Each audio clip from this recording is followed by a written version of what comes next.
CAL FIRE Information Center, I'm Scott McLean with the CAL FIRE report for Monday, August 12th, 2019. Last week, in addition to the usual wildfire activity that we see this time of year, California firefighters also faced some less common events this last week. Northern California saw significant lightning activity over the weekend, with over 3,100 confirmed strikes within a 48-hour period. While most of those lightning strikes did not lead to fire activity, several dozen did. In total, Northern California saw 77 lightning-sparked fires across federal as well as state jurisdictions. In addition to all that, CAL FIRE firefighters were called on to assist with a over 1,300-acre ward fire in southern Oregon. So we sent a strike team of engines up there the other day to assist Oregon with their fire, which was also sparked by lightning.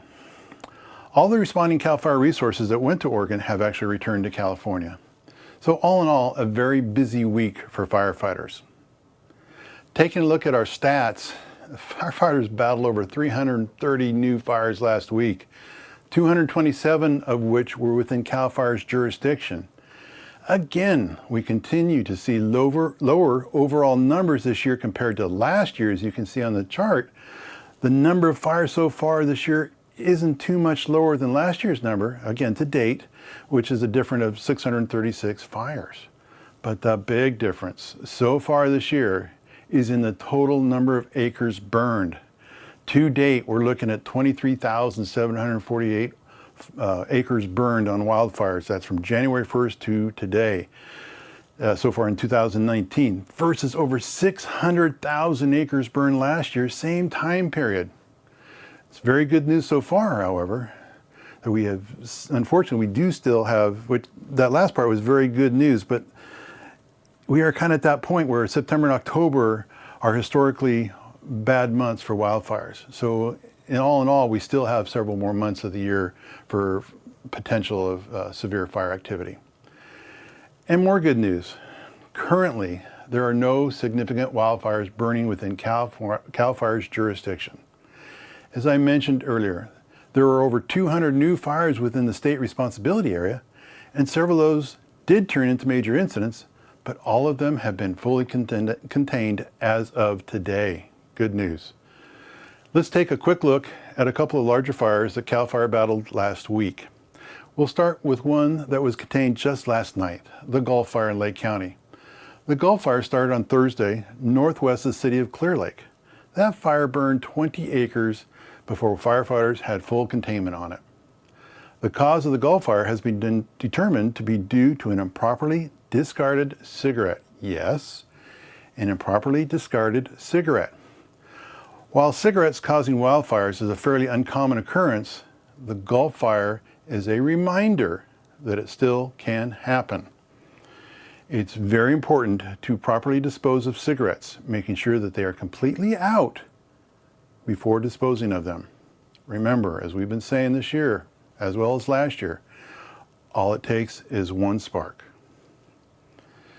Next up is a Heart Fire in Alameda County. The Heart Fire started on Friday afternoon and was fully contained later that day after growing to 240 acres. CAL FIRE was in unified command with the Alameda County Fire Department on the Heart Fire. And finally, we wanted to quickly mention the largest fire currently active in the state, which is the Tucker Fire in Modoc National Forest. The Tucker Fire started late last month, and according to the U.S. Forest Service, it is now 95% contained and actually has burned just over 14,000 acres. You can find more information on the Tucker Fire, as well as other fires within the federal jurisdiction, by visiting InciWeb at inciweb.nwcg.gov.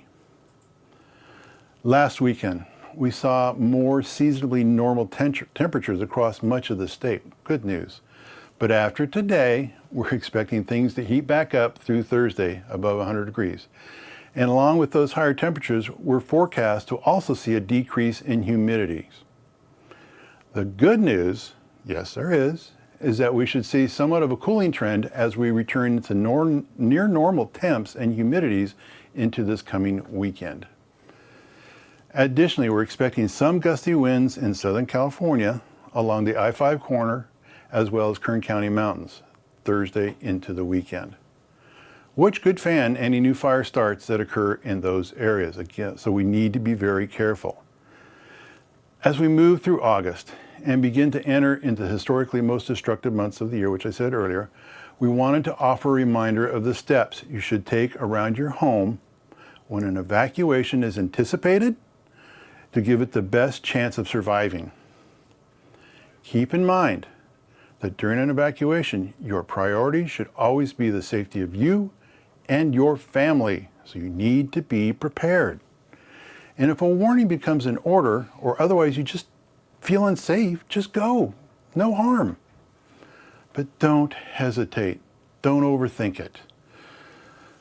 There are a few things you can do if you have the time. On the inside of your home, shut all the windows and doors.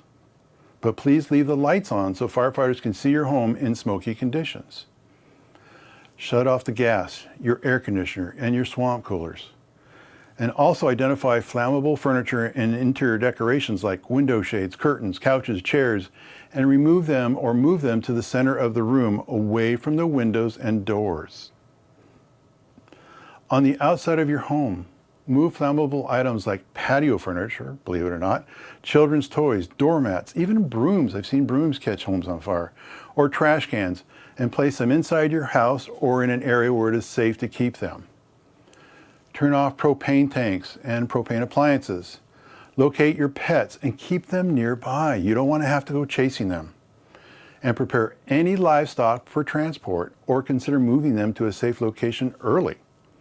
And please, be sure to check on your neighbors to make sure they are also preparing to leave and know what to do, especially the elderly. We need to look out after each other. For more tips on what pre-evacuation steps you can take, and for a complete pre-evacuation checklist, be sure to visit our website at readyforwildfire.org. And that's the latest on the fire situation in California. I'm Scott McLean. Stay safe.